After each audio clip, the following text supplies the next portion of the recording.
What's up, dickwads? Welcome to this again. Today, we're going to look at some funny blame shifts that Pear's CEO tried to do while crying.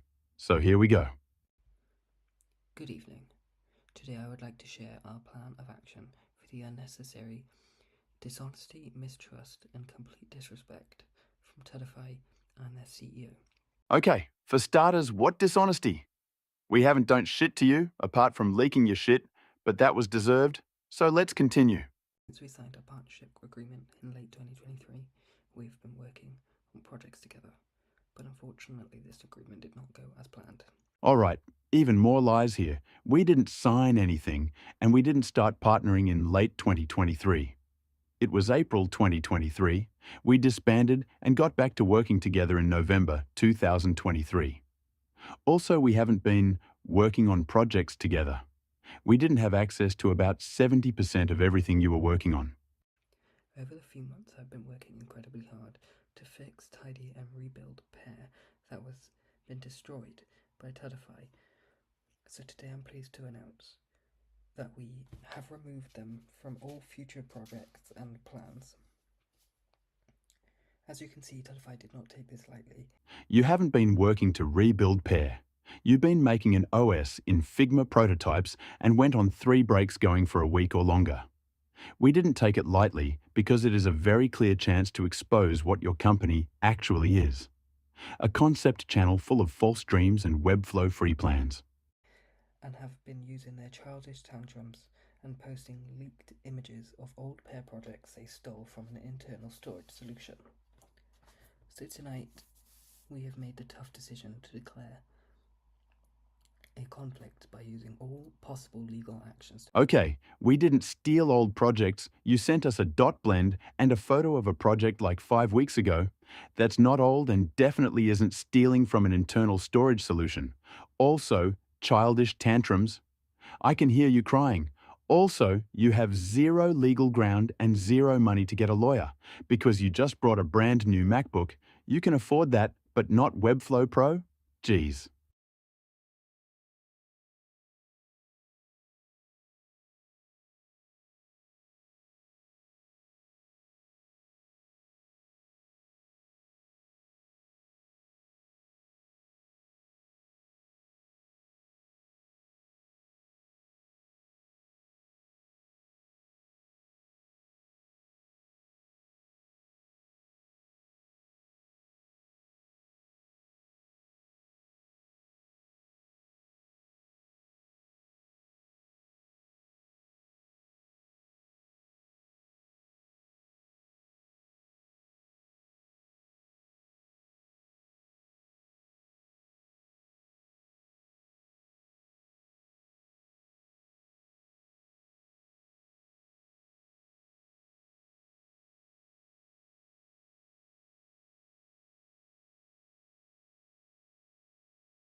Warning.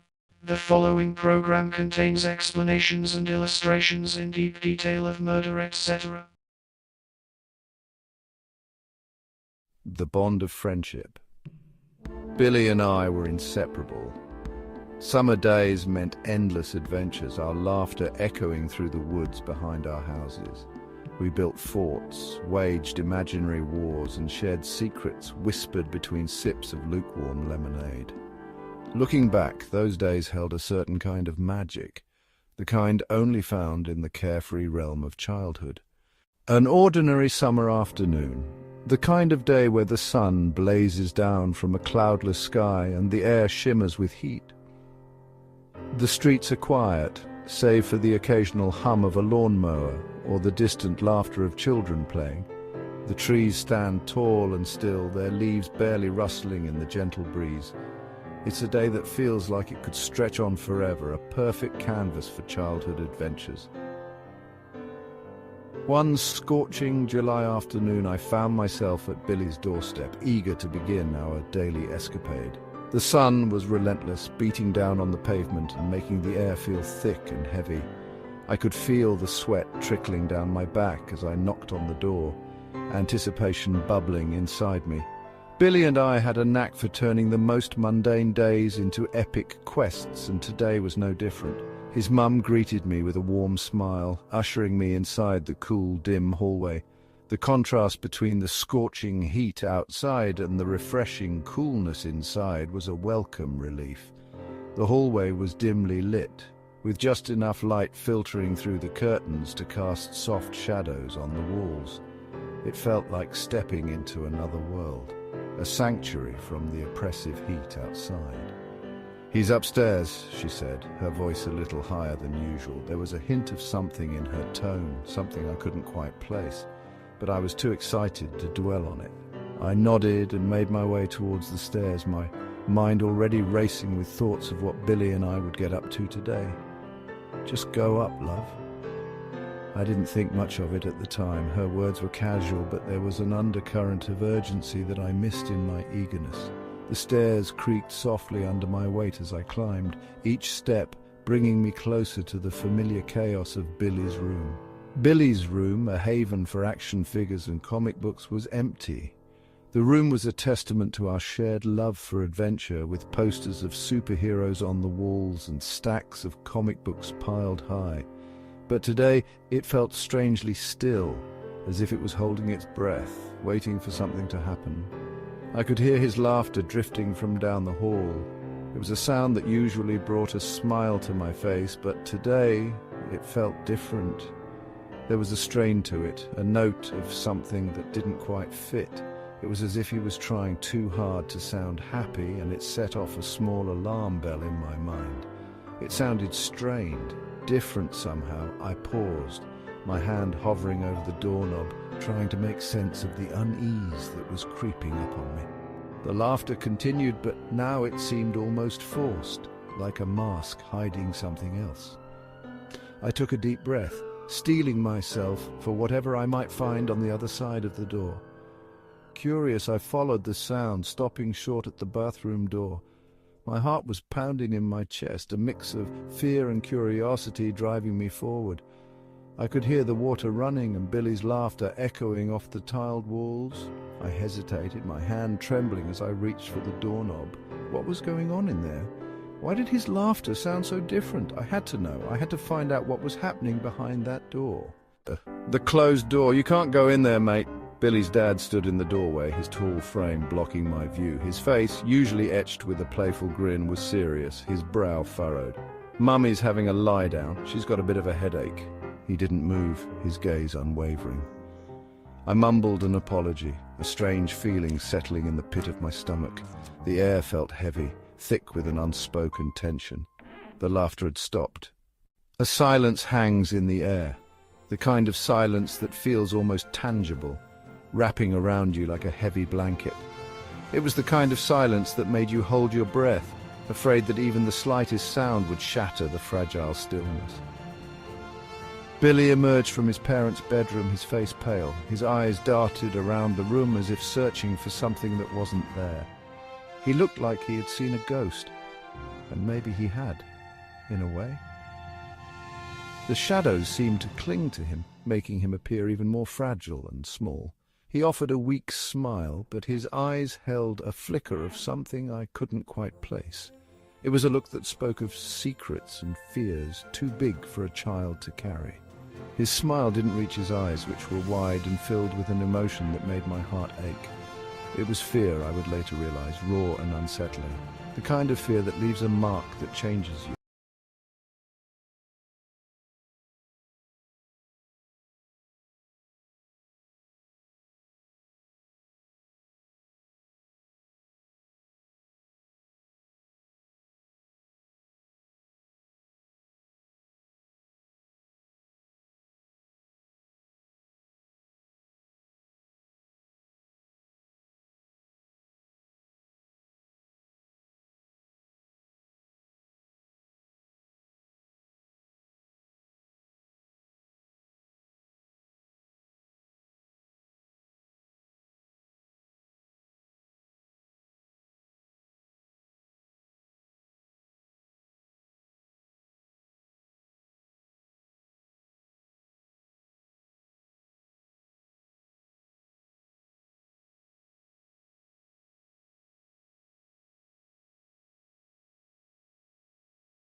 It was a fear that seemed to seep into the very walls of the house, making the air thick and heavy.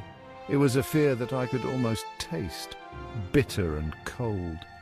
We retreated to his room, the earlier excitement replaced with a strange quiet. The room, once a place of laughter and games, now felt like a sanctuary from the unknown. We sat in silence, the weight of unspoken words hanging between us. The room seemed to close in around us, the walls pressing in with the weight of our shared fear. The house felt different, shrouded in an unnatural stillness. Every creak of the floorboards, every rustle of the curtains seemed amplified in the silence. It was as if the house itself was holding its breath, waiting for something to happen. The familiar comfort of the old house was gone, replaced by a sense of foreboding that made my skin crawl. The playful banter that usually filled our days was gone, replaced by a silence that spoke volumes. It was a silence that told of things unseen, of fears unspoken. It was a silence that seemed to echo through the empty rooms, a constant reminder of the unknown that lurked just beyond the edges of our understanding. The house, once filled with the sounds of our childhood, now felt like a stranger, its silence a barrier we couldn't cross. We spent the rest of the afternoon lost in a board game, the unsettling encounter fading into the background. I was young, oblivious to the horrors that could lurk beneath the surface of everyday life. My parents picked me up later that evening, their voices cheerful as they chatted with Billy's mum. She stood on the porch, her face drawn and pale in the fading light. Her smile didn't reach her eyes. The next morning the news spread like wildfire. Billy's mum was dead, murdered. Her husband, the man who had stood so calmly outside the bathroom door, was the prime suspect. He had confessed, they said, his mind unraveling under the weight of his own darkness. The world tilted on its axis. The normalcy of the previous day, the games, the laughter, all seemed a cruel joke in the face of such unimaginable horror. The memory of that day, of the closed door and the unnatural silence, became a haunting presence in my life. It was as if the house itself had absorbed the tension, the fear, and the unanswered questions, holding them within its walls. Every creak of the floorboards, every whisper of the wind through the cracks seemed to echo with the ghosts of that moment. The door, once just a piece of wood, now stood as a symbol of everything unknown and terrifying. I was plagued by questions, by the chilling what-ifs that clawed at the edges of my mind. Each question was a thread, pulling me deeper into a web of doubt and fear. What if I had acted differently? What if I had been braver, more curious, or more cautious? These thoughts were relentless, gnawing at my peace, turning every quiet moment into a battleground of regret and speculation. What if I had pushed past Billy's dad? The image of him standing there, a silent sentinel blocking my way, replayed in my mind over and over. His stern face, the unspoken warning in his eyes, all seemed to hold a deeper meaning that I was too young to understand. But now, in the clarity of hindsight, I wondered what lay beyond that door, what secrets were kept hidden from my innocent eyes. What if I had seen? The thought was both terrifying and tantalizing. What if I'd caught a glimpse of the truth, of the darkness that lurked just out of sight? Would it have changed anything? Would it have made me stronger, or would it have broken me? The possibilities were endless, each one more haunting than the last. The guilt was a heavy weight, a constant reminder of my unwitting proximity to something so dark and terrible. It was as if I had been standing on the edge of a precipice, unaware of the abyss that lay just beyond my feet. The realization that I had been so close, yet so oblivious, was a burden that I carried with me, a shadow that darkened even the brightest of days. The carefree innocence of childhood was shattered, replaced by an unsettling awareness of the fragility of life. The world, once a place of wonder and adventure, now seemed fraught with hidden dangers and unspoken fears. The broken toy on the ground, the lonely walk through a desolate area, all mirrored the broken pieces of my own innocence, scattered and irretrievable. The memory of that day, of the closed door and the unnatural silence, became a haunting presence in my life, a constant reminder of the fragility of innocence and the weight of unspoken truths. The years have passed, but the memory lingers, a chilling reminder of the day evil touched my life. It's a part of me now, woven into the fabric of my being. It surfaces in the quiet moments, in the shadows that stretch long at the end of the day. I often wonder about the man I might have been had that day unfolded differently. Would I be haunted by the guilt of not doing more, of not seeing what was hidden behind that closed door? Or would the knowledge of what lay beyond have shattered my innocence prematurely, leaving me forever marked by the darkness? These are questions I will never have the answers to, questions that whisper on the wind, forever unanswered.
What's up, dickwads? Welcome to this again. Today, we're going to look at some funny blame shifts that Pear's CEO tried to do while crying. So here we go. Good evening. Today I would like to share our plan of action for the unnecessary dishonesty, mistrust, and complete disrespect from Tudify and their CEO. Okay, for starters, what dishonesty? We haven't done shit to you, apart from leaking your shit, but that was deserved, so let's continue. Since we signed our partnership agreement in late 2023, we've been working on projects together, but unfortunately this agreement did not go as planned.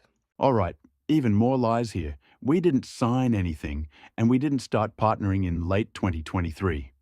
It was April 2023. We disbanded and got back to working together in November 2023. Also, we haven't been working on projects together. We didn't have access to about 70% of everything you were working on. Over the few months I've been working incredibly hard to fix, tidy and rebuild Pair that was been destroyed by Tudify. So today I'm pleased to announce that we have removed them from all future projects and plans. As you can see, Tudify did not take this lightly.